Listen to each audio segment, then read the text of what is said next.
I ain't really good at videos. I'm not even gonna hold y'all. I don't know if I'll post this shit. I don't know if I'll put this on YouTube, but this is just one of my little video logs I'm gonna go ahead and start doing. So that way I can get used to talking in front of people, I guess. Trying to voice my opinions if I'm talking to somebody. I ain't gonna make a lot of too much eye contact because I ain't really good at it when I'm trying to speak and I see myself, but the reason why I'm just talking right now is honestly, bruh, I'm upset. My feelings are in a flux between being angry, resentful, envious, because resent comes from envy, sad, anxious, probably basically almost the whole 9 yards. Not to the fullest degree, but they all like little scales, you feel me? Little bars that's gonna range in the 10% range. Reason why is probably due to the fact that I miss my ex. Not even gonna lie to you. The way shit ended, it didn't sit well with me because instead of giving her space, I got anxious when she started pulling away and closing herself off. And it made me think that I did something wrong, that I fucked up. And maybe I did. Maybe I can take accountability for the fact that I should have gave her a space. I should have just let her go if she wanted to run away. But I think the issue was one day me and her was just sitting down holding each other, couple shit. But something in my chest just swelled inside. Like it's one of those things where I learned that when you love somebody, like truly love somebody, you and that person's soul makes a connection. After spending time with them, building up the intimacy, after experiencing serendipitous moments, and then when you and that person allow yourselves to be open and vulnerable to the point where a bullet can hit you type shit. But instead of something hurting you, it actually heals you. It's as if all your wounds and all the scars that you ever had been dealt with in life just go away. And your heart feels like how it was when you were born the first time. And when me and her felt that connection, I couldn't even tell who hands was whose, even by looking at them. Crazy as that shit sound, it just felt so unreal. And I asked her if she felt that, and she said yeah. And I knew she did, because it was just that powerful. It's not nothing out of delusion, I promise you that. I trust and believe I've ran this shit back in my head about 1,010,000 times and shit, and it just never go away. And when you make that connection with somebody, it's because you fully understand them, or you finally you have the grasp, like you get in touch with that subconscious mind and you are in tune with it, and you can read all the information like you was reading a book, and then you fully grasp who this person was, both flaws and all. You just look at that person like, damn, you perfect, in a sense of like having that duality. You see they bad and they good in unison, and you just like, damn, that shit beautiful. Most people unfortunately can only get close to that, but for those who have, it's a feeling that surpasses, that's like catching the Holy Ghost, because you find God within that person and within yourself.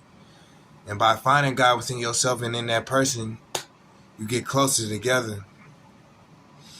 The only issue is in that situation, one person is bold enough to admit that, while the other is scared because they ain't never had something like this that happened to them so quickly in a short amount of time span that certain people would take years to find, while other people can find in a day. And when she ran away, because that's how I felt, that's how I thought it, that's how I perceived it, it just tore me apart in the inside, because I was thinking that the person that I was supposed to spend the rest of my life with was being taken away from me. Like somebody stole my shit. And we all know we don't like our shit being taken without consent at all. And I'm not trying to claim that I own anybody or anybody own me, but the reason why I say but is because when you make a vow to yourself to be in somebody's life, and you fully commit to that vow, you can't break it, because you made it a vow to yourself and to your higher self and to that person and to God even. That's like marriage, for real. And unfortunately, when you have people who doubt your judgment, when you have your own doubts doubting you and causing you to think wrong and causing you to think of the worst case scenario and shit, your anxiety getting to you, it makes you self-sabotage. It makes you run away faster. And in certain cases, on the other side, it makes the other person fight even harder. And it's sad because the person who's running is only running from themselves and they don't even know it. And I believe that's why the other person chase after them. Because they believe if they chase after you, you will run into yourself in a weird way. Or they can bring you back to yourself, which then will allow them to bring themselves back. Because you running away in their head that they don't even realize the person who's fighting. It's like you running away from yourself. It's like themselves running away from themselves. If that makes sense. It do. And so by you running away and by them chasing you, in their head, they like, I'm chasing after myself. I'm chasing after the self that's trying to run away from me. But in real life, they're only abandoning themselves by chasing after the person that they love, because they're willing to compromise their self-growth, compromise their self-love, compromise everything that they built up just to risk it all to bring another person back. It's like, basically, think about it in the sense of the king or the prince and the princess. You know, the dragon, which is the self-doubt, steals the princess, who is the avoidant, and the knight, who's supposed to protect the kingdom, runs to get the princess, believes the shit being abandoned, because without the knight, or without the thing that keeps that city together, it tears apart. It falls apart. And then when the knight can't no longer chase the princess no more, and he come back, everything all fucked up, and the knight gotta go fix the shit. And he's so riled by emotion, by the fact he lost this shit, and all his shit's fucked up over here. He like, damn, bro, I gotta fix all this shit up all over again. And he hurt. He feel defeated. He feel like he never gonna get it right. He feel like he always fucking up. And in retrospect, he is, because he keep choosing people who aren't strong enough to stay for him, unfortunately. And he don't know how to stay for himself because he was abandoned. So he thinks that if he stay for others, he can stay for himself. But he don't realize to take the lessons and stand for others, and learning that once you stay for yourself, you don't be worried about when people leave, because you realize they fighting their own battles. Some battles people can't fight with another person. Some battles you really got to go in with yourself. But a lot of people, They don't realize that shit. And they basically give up before they even realize, or without even realizing that they have the strength to win. They really can win. But the only way to win is by believing in themselves. And also the only way to win is to learn that you don't have to fight yourself. You don't have to fight whatever demons you have. Demons, by nature, are to destroy things. That's just their nature.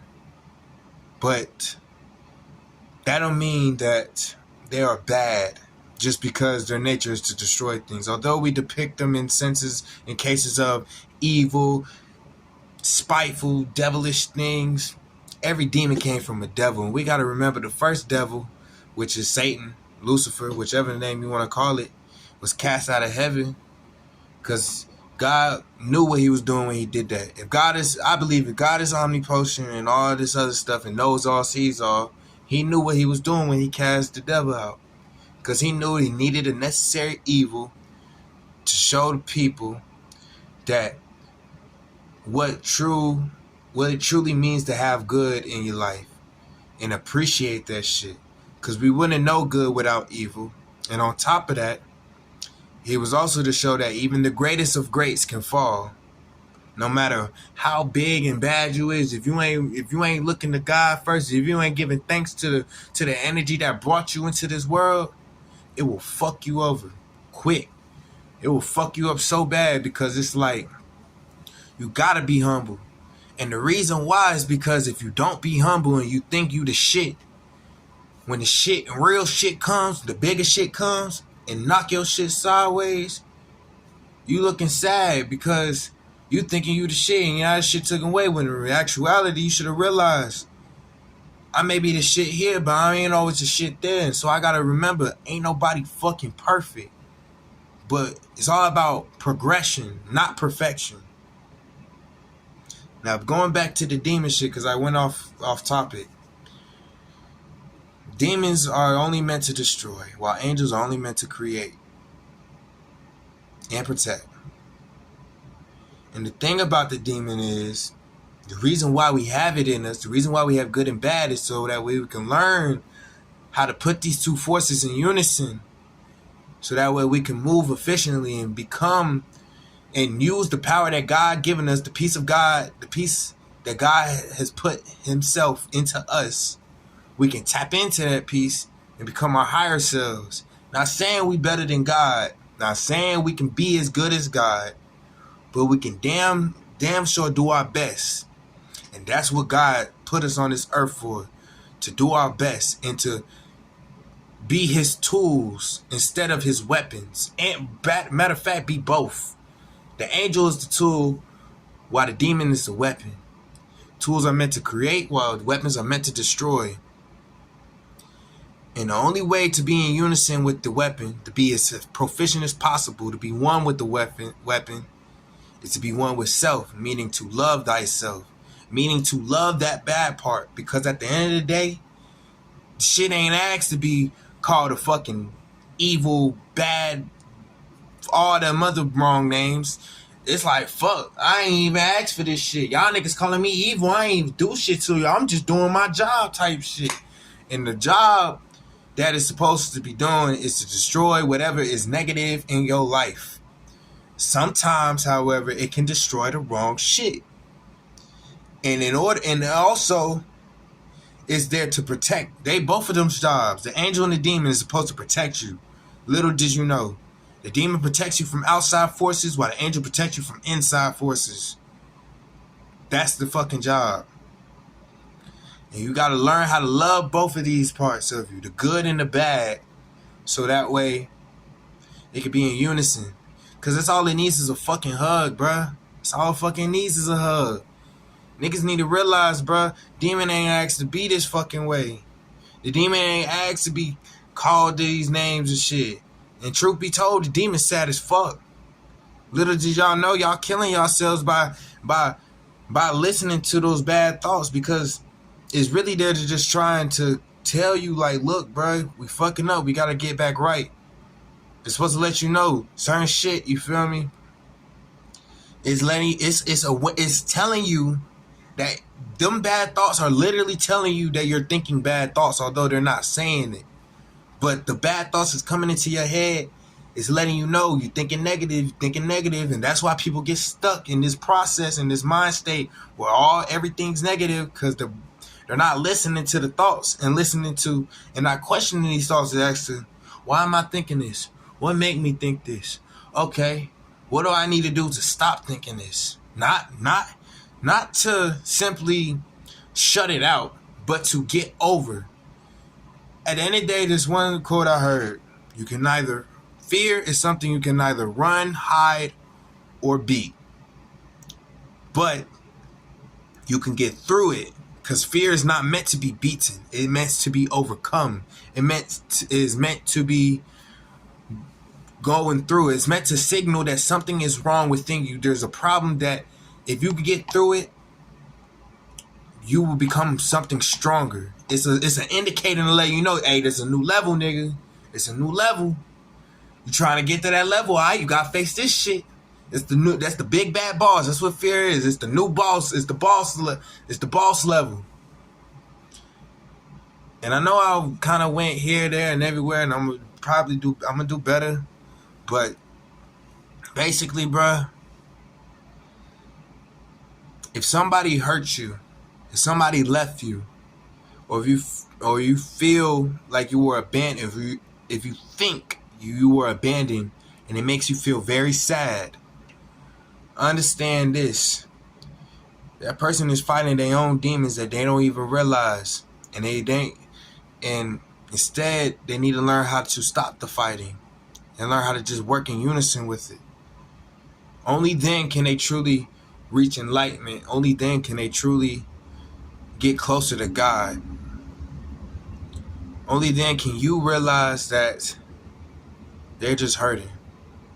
Far, far, far, much more than you are. They're just too afraid to admit it. It's like getting cut. It's like having a paper cut. It stings, but you don't know. You might think it's just a little sting, like, oh, it ain't shit. And then you look at it, you're like, fuck, this shit hurt.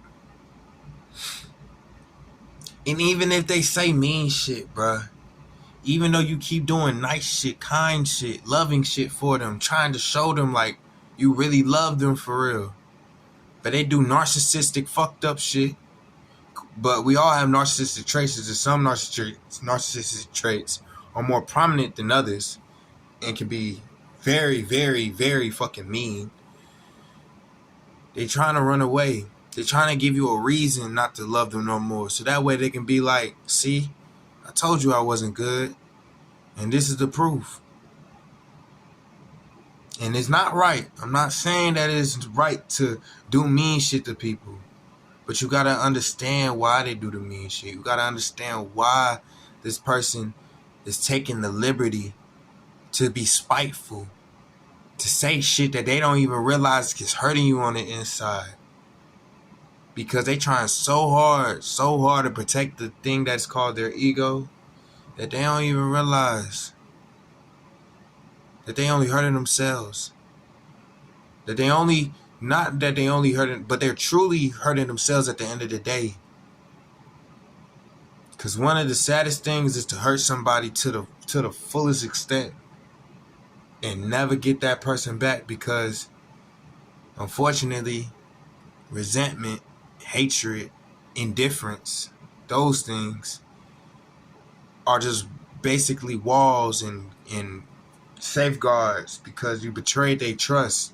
So they believe that they can't trust you because they can't predict why you did these things, because they don't even know why. There were times when I was still trying to figure out why the fuck is this person keep saying rude, meaningful shit after I ain't did shit to them. And I truly mean shit. I ain't did shit. I ain't call them out their name. I ain't say they were an evil person. I did say some shit. Now, I'm not gonna lie to y'all. I had to say the word. I said some shit. But trust and believe, at the end of the fucking day, there's always better. But the real question is, did you earn it? Because here's the thing. Everybody deserves love. But not a lot of people earned that love, if it makes sense. Because you gotta, even though they deserve it, here, let me rephrase. Everybody deserves love, but when you get it, you gotta earn to keep that shit. You gotta keep proving like you deserve this shit time and time and time again. You can't just simply, it's like having a flower. You can get a flower. It's easy to buy a flower. You can get that shit. But if you don't water it, give it sunlight, give it time, attention, all them other things, that flower gonna die. The flower gonna die. You ain't gonna have no fucking flower no more because you ain't took care of this shit. But basically, I'm gonna give more videos. I know this one long. I don't know if anybody gonna watch this shit, but I'm gonna put it on here because I actually like it. I actually like doing these videos, but I'm gonna get better. I'm gonna give y'all rundowns on like what it means to understand thyself, learn why demons even are in our bodies to begin with, how they come to be. We're really all born with them, but you know, certain shit is taught to us. Like insecurities, them shits is taught to us. At the end of the fucking day, you're taught insecurity. You're not born with it. And certain shit traumatizes you. Certain shit affects your childhood and you don't even fucking realize it. You don't know how the shit still affects you to this day on why things are the way they are and why you think the way you think. Thinking that this is just something how you built with. Nah, it's something that you learn. Everything. The only things we can actually do without learning is breathing, eating, shitting, sleeping, fucking, and emotions. Emotions are a natural, instinctual thing. But everything else, those are also instincts. And these things are neither bad or good. It all depends on how the fuck you use them and where you direct them at. Simple as that. But I'm going to get off of this. I just wanted to voice my opinion. I've been practicing how to articulate better. Trying to give voice to the people who are lost. People who have a high functioning mind and a deep heart, but don't know it. Or haven't realized why they think excessive thoughts and feel shit on a deeper level. And just to let them know, you're not alone. We ain't alone as we think we is. There's other people out there that think like you, that feel like you. They just grew up in different environments and perceive things differently. And we all got to focus on the three things: translation, interpretation, and communication. Once you understand these three subjects, and I will give y'all the definition when I get a chance, you then can realize we all saying the same shit. Same meaning equal in the traits. We all saying the equal shit, meaning same in both trait, characteristic, and value. Meaning we saying the same thing. It's just we not saying it in the same way. Now that's where it really is. We can say the same thing, just not in the same way. It's like speaking two different languages. And once you understand human communication and dialect and words and tone and all these other things, you then know how to understand and listen to shit and know truly what that person is saying. But that takes practice and it takes a lot of learning. I ain't gonna lie to you, but it gets easier though. But that's all I wanted to say. I'm gonna make some more videos. I'm gonna probably call them night talks. And I'm gonna wear a hat. Yeah, that's all. Peace.